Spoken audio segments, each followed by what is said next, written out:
Just Do It by Nike. I'm Loving It by McDonald's. Daag Achhe Hain by Surf Excel. Do you find any similarities between these taglines? Hey there, I am Nancy Shah. I am a trainer, public speaker, anchor, voiceover artist and founder of Speaker Circle.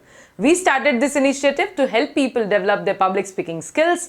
We conduct our interventions online and now gradually offline, and you can also be part of it. All you need to do is fill up a Google form. You'll find the link of the form in the description. Well, tagline of Speaker Circle is express, engage and evolve. Could you get that? All of these taglines are made of just 3 words. There's something called power of 3. The magic of 3, and that's what we are going to talk about today. So let's get started.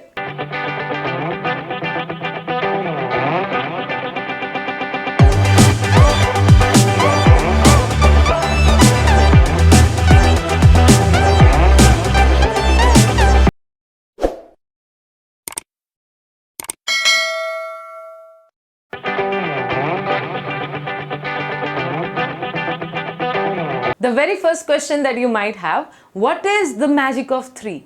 Well, when you're using 3 words or 3 phrases or 3 sentences to explain something, you're using a magic of 3, which is also known as triad or tricolon sentences or phrases.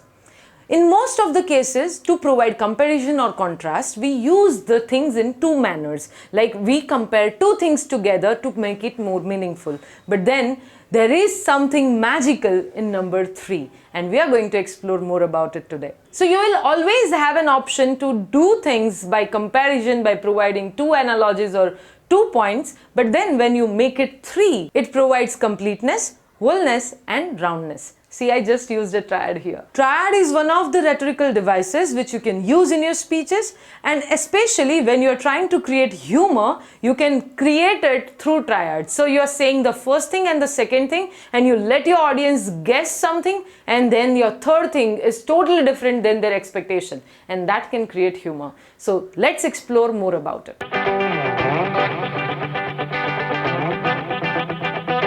You won't believe me, but we are using triads in our day-to-day lives. Let me tell you a few examples.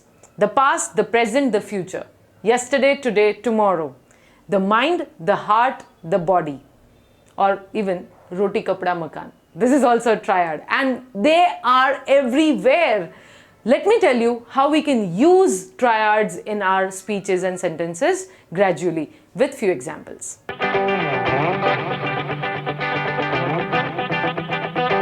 How to apply triads in words? Well, it is very simple.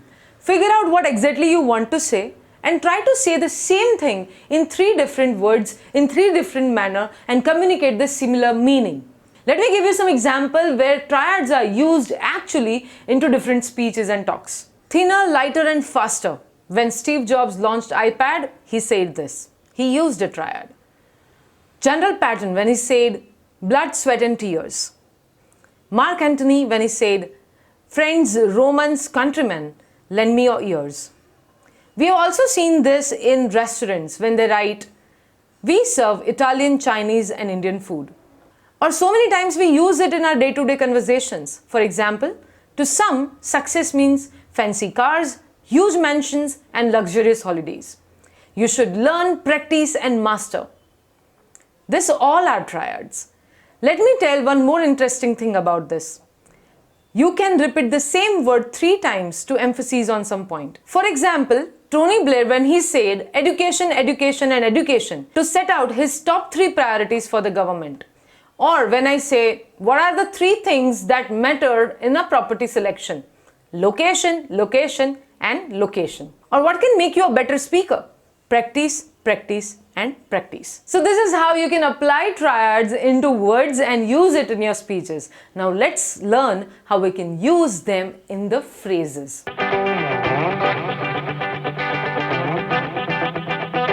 So what is a triadic phrase? Well, you are communicating one thing or one message with its 3 important elements in a single sentence.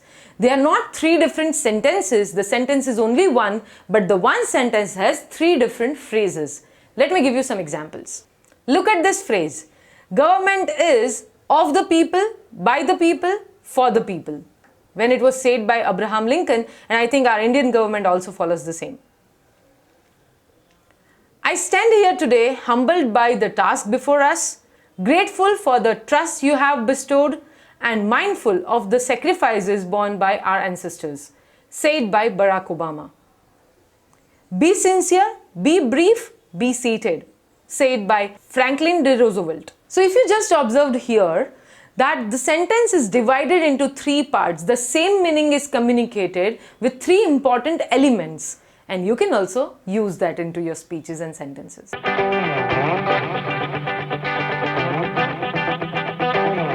The third and the important aspect of using and applying triad is you use three different sentences to communicate your meaning. Well, here the sentences are totally different than each other, but their focus is on a single point. Let me give you a few examples. When Winston Churchill said, "This is not the end. It is not even the beginning of the end, but it is perhaps the end of the beginning." There are three sentences used to communicate the same meaning. Another example. Rules must be binding, violations must be punished, words must mean something, said by Barack Obama. Tell me and I forget, teach me and I remember, involve me and I will learn, said by Benjamin Franklin. Great minds discuss ideas, average minds discuss events, small minds discuss people. Again, three sentences. Today I want to tell you three stories of my life. That's it, no big deal, just three stories. Used by Steve Jobs in one of his speeches. So this is how you can use the triads into different sentences and make your speech more meaningful.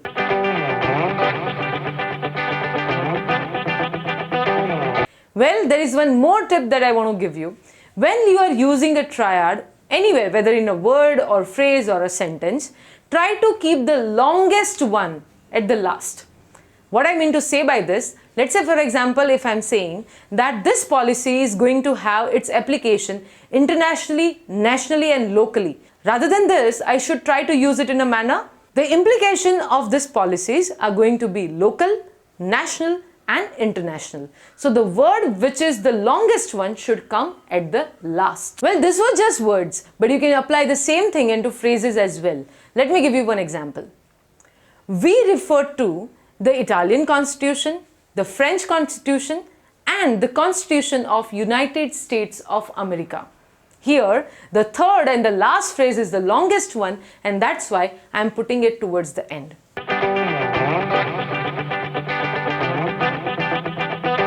And still, if you're wondering that whether this is something to try or not, let me give you some very common examples that you have observed around you. And you'll be surprised that most of them are using triads.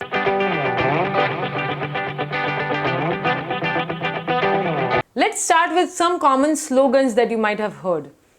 The Complete Man by Raymond's. Let's Go Places by Toyota. Imagination at Work by General Electric. Utterly Butterly Delicious by Amul. Taste the Thunder by Thumbs Up. Grace, Pace, Space, Jaguar Cars. Diamonds Are Forever, De Beers. Stop, Look and Listen, a public safety slogan. Faster, Higher, Stronger, the Olympic motto.